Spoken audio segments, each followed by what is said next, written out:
اس کا پہلا شعر ہے، لذت سے نہیں خالی جانوں کا کھپا جانا، کب خضر و مسیحا نے مرنے کا مزہ جانا۔ اگر مشکل الفاظ آپ اس کے دیکھیں تو اس میں اکثر الفاظ وہ ہیں جو آپ پہلے سے جانتے ہیں یا جن سے آپ پہلے سے واقف ہیں۔ لذت کا مطلب ہوتا ہے مزہ، لطف، اور کھپا آپ جانتے ہیں، کھپنے کے اب دو معنی تو ہو سکتے ہیں۔ ایک معنی تو یہ ہوتا ہے کہ کوئی جگہ خالی ہے، اس میں کچھ بھر دیا جائے۔ آج کل اس کو طنزاً بھی استعمال کرتے ہیں کہ بھئی فلاں آدمی تو سیاست میں کھپا ہوا ہے۔ اور خالی اور کھپا جانا جو ہے یہ دونوں بہت ہی لطف دینے والے الفاظ ہیں۔ خالی کو کھپا ہوا اور کھپے ہوئے کو خالی، آپ دونوں طرح سے اس شعر کو سمجھ سکتے ہیں۔ خضر و مسیحا، یہ حضرت خضر کی طرف اشارہ ہے، جن کے بارے میں مشہور ہے کہ وہ ہمیشہ کی حیات یا ہمیشہ کی زندگی پا گئے ہیں اور وہ کبھی مریں گے نہیں، اور قیامت میں ان کے ساتھ کیا ہوگا یہ تو اللہ ہی بہتر جانتا ہے۔ اور مسیحا سے اشتہار ہے، ان کی جو مراد ہے وہ ہے حضرت عیسیٰ علیہ السلام کی طرف، کیونکہ ان کے بارے میں یہ مشہور ہے کہ وہ مردوں کو زندہ کر دیا کرتے تھے۔ تو خضر جنہیں کبھی موت نہیں آئے گی، اور حضرت عیسیٰ جن کے اشارے سے قم باذن ربی کہا کرتے تھے، یعنی اللہ کے حکم سے اٹھ کر بیٹھ جا تو مردہ زندہ ہو جایا کرتا تھا۔ اس بارے میں اس طرح تو اور شاعروں نے بھی اس قسم کے شعر کہے ہیں۔ مثلا ایک شاہ حاتم، ایک بہت پرانے شاعر تھے اردو کے، ان کا شعر ہے کہ فقیروں سے سنا ہم نے حاتم، مزہ جینے کا مر جانے میں دیکھا۔ لیکن مرزا غالب نے بھی اس میں کوشش کی ہے، آپ کو وہ شعر یاد ہوگا، ہوس کو ہے نشاط کار کیا کیا، نہ ہو مرنا تو جینے کا مزہ کیا۔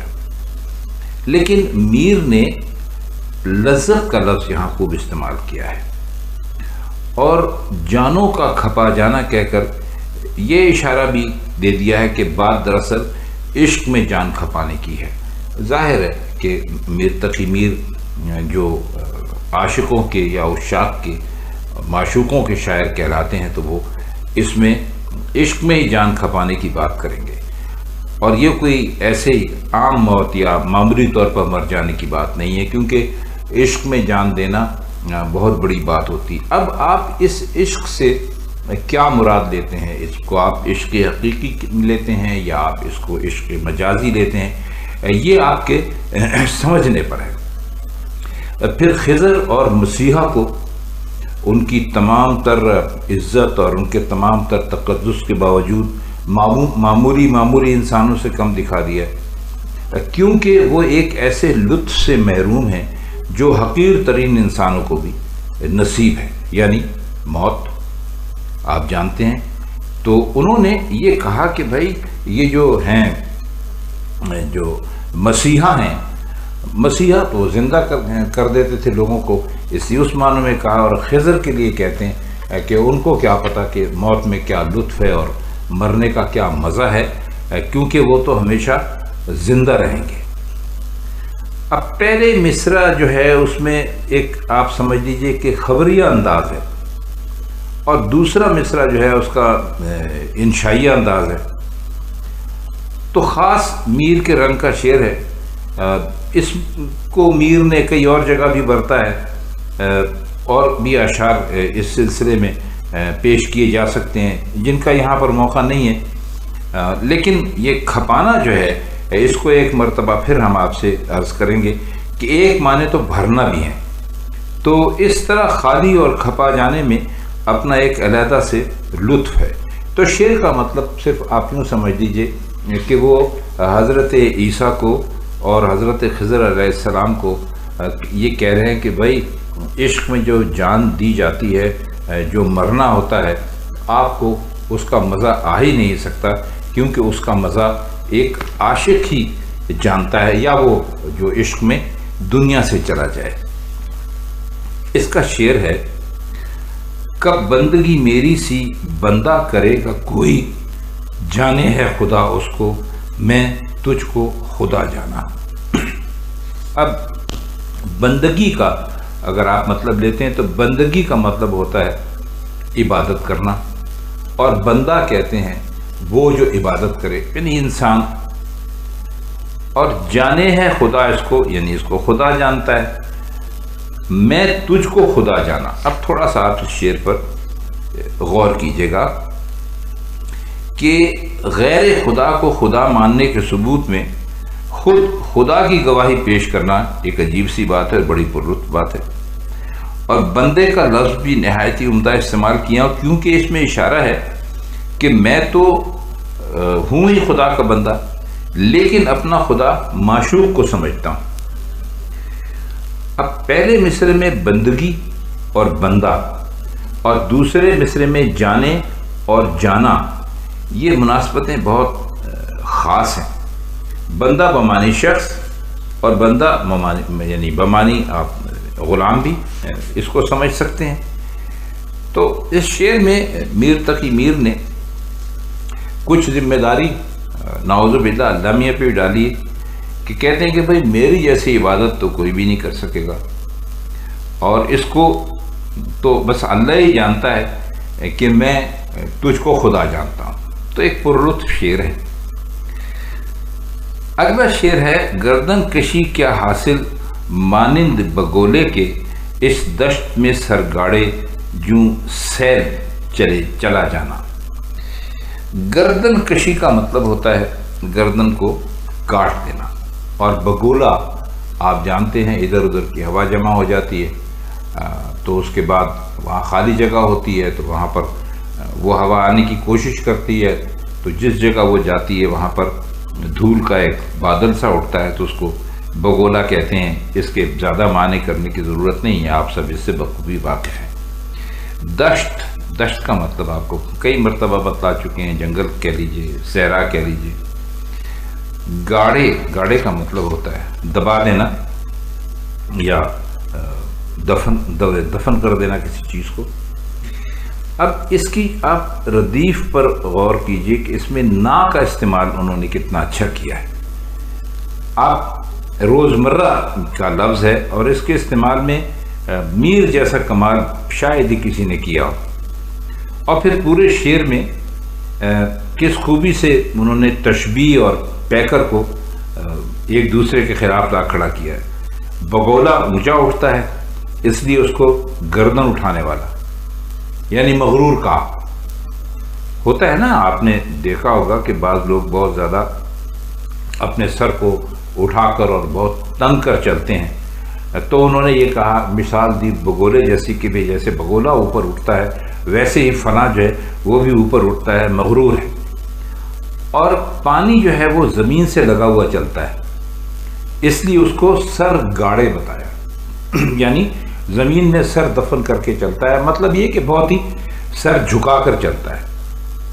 اور پھر مزے کی بات یہ کہ تباہی اور اثر انگیزی میں سیلاب کا مرتبہ بگولے سے کہیں زیادہ بلند ہے۔ بگولا گزر جائے تو اس کا کوئی نشان باقی نہیں رہتا، اور نہ بگولے میں اتنی وسعت ہوتی ہے یا لمبائی ہوتی ہے جتنی سیلاب میں ہوتی ہے۔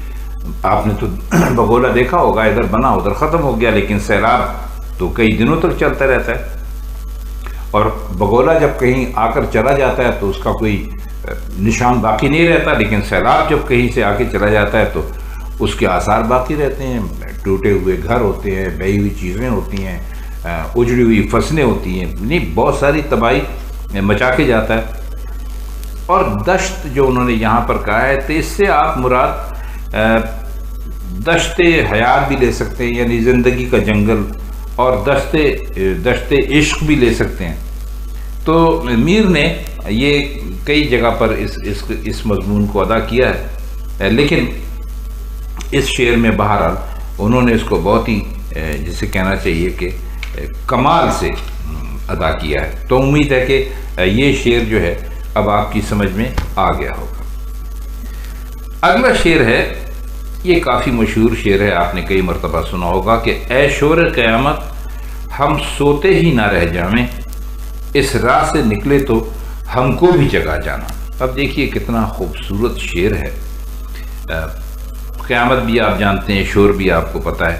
جامع کا مطلب یہاں پر ہے جائیں، یعنی ہم سوتے ہی نہ رہ جائیں.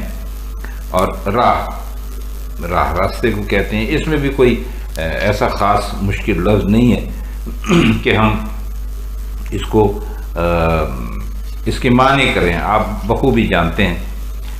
اس ٹائپ کے شعر اکثر شعراء نے کہے ہیں، لیکن بہرحال ابھی ان کے ذکر کی کا موقع نہیں ہے. لیکن میر نے اس شعر میں دراصل موت کی طرف اشارہ کیا ہے کہ موت کی نیند اتنی گہری ہوتی ہے کہ قیامت ہمیں جگانے کے لیے کافی نہیں ہے، اس کو بھی یاد دہانی کرانی پڑتی ہے، اس کو بھی بتانا پڑتا ہے کہ بھائی جب ہماری قبر سے گزرنا تو ہم کو خاص طور پہ جگا دینا.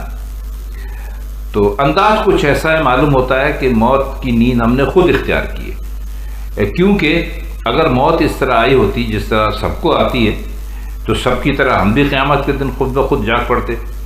اب سوال یہ ہے کہ اگر خود سے سوئے ہیں تو دوبارہ جاگنے کی اتنی فکر کیوں ہے؟ ممکن ہے یہ اس وجہ سے ہو کہ معشوق نے دیدار یا وصال کا وعدہ قیامت پر اٹھا رکھا تھا تو ہم نے بھی مرنے کی ٹھان لی کہ اب زندہ رہنے کی کیا ضرورت ہے. پھر سوال یہ بھی ہے کہ اگر ایسا تھا تو نیند اتنی گہری کیوں رکھی کہ قیامت کے دن بھی جاگنے میں شک ہو؟ تو اس کا جواب یہ ممکن ہے کہ اتنی گہری نیند نہ سوتے تو قیامت سے پہلے ہی جاگ اٹھنے کا امکان تھا. اور یہ بات پہلے ہی طے ہو چکی ہے کہ جب معشوق کا دیدار قیامت میں کے پہلے نہیں ہوگا تو اس دنیا میں رہنا غیر ضروری ہے اور بے فائدہ ہے. اس لیے اس بات کا امکان کیوں باقی رکھیں کہ دنیا میں دوبارہ آنا ہو سکے. یہ بہت ہی ایک عجیب و غریب کیفیت کا شعر ہے، یعنی ایسا شعر جس میں معنی بہت زیادہ نہ ہو لیکن فوراً واضح نہ ہو، لیکن پورے شعر میں ایسی فضا یا ایسا لہجہ ہو کہ شعر فوراً متاثر کرے یا آپ کو اپنی طرف متوجہ کر لے. اس کا آخری شعر ہے، یعنی اس غزل کا جو ہم نے آپ کے لیے انتخاب کیا ہے کہ کب میر بسر آئے تم ویسے فریبی سے، دل کو تو لگا بیٹھے لیکن نہ لگا جانا. اب دیکھیے کیا خوبصورت بات میر تقی میر نے کہی. بسر آنے کا مطلب ہوتا ہے انجام کو پہنچنا، یعنی ایک اس کا مطلب یہ بھی ہوتا ہے بسر آنا کہ انجام کو پہنچ جانا. اور فریبی سے، فریبی کا مطلب ہوتا ہے دھوکہ دینے والا، اور اس میں کوئی مشکل لفظ ہے نہیں. تو ابھی ہم نے آپ کو بتایا کہ بسر کے ایک معنی تو ہیں انجام کو پہنچنا بھی ہے، لیکن اگر آپ اس کے دوسرے مصرع جو ہے اس کی اگر آپ اس کو نثر کریں کہ میر تم فریبی سے کب بسر آئے، تو مطلب یہ ہوگا کہ بھائی میر تم اس جیسے فریبی پر کب قابو پا سکتے ہو. اب اس جیسے فریبی سے کیا مراد ہے ابھی چل کے آپ کو آگے بتاتے ہیں. لیکن اگر اس کی نثر یوں کریں کہ پہلے مصر کا دوسرا ٹکڑا یعنی تم ویسے فریبی سے دوسرے مصر سے اس کو متعلق کر دیں تو نثر یہ ہوگی کہ میر کب بسر آئے تم ویسے فریبی سے، تو دل کو تو لگا بیٹھے لیکن اس کو نہ لگا ہوا جانا. اس صورت میں مطلب یہ ہوگا کہ میر تم بھلا انجام کو کب پہنچو گے، یعنی تمہارے کام کب پورے ہوں گے وغیرہ. تم تو اتنے بھولے بھالے ہو کہ تم اس جیسے فریبی سے دل لگا بیٹھے لیکن پھر بھی یہ نہ جان سکے کہ تمہارا دل لگ گیا ہے.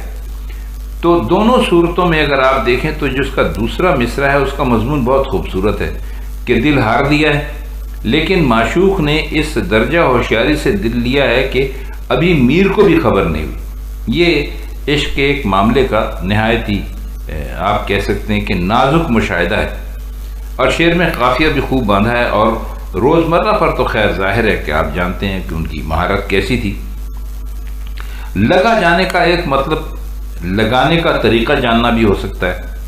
اس صورت میں اس کا مطلب یہ ہوگا کہ تم نے عشق تو کر ڈالا لیکن دل ہار بیٹھے، لیکن تمہیں عشق کرنے کا طریقہ ابھی تک نہیں آیا، خدا معلوم تمہارا انجام کیا ہوگا. بہت خوب شعر ہے. تو خواتین حضرات، یہ میر تقی میر کی ایک غزل کے چند اشعار اور ان کے مشکل الفاظ کی معنی اور ان کی شرح ہم نے آپ کی خدمت میں پیش کی۔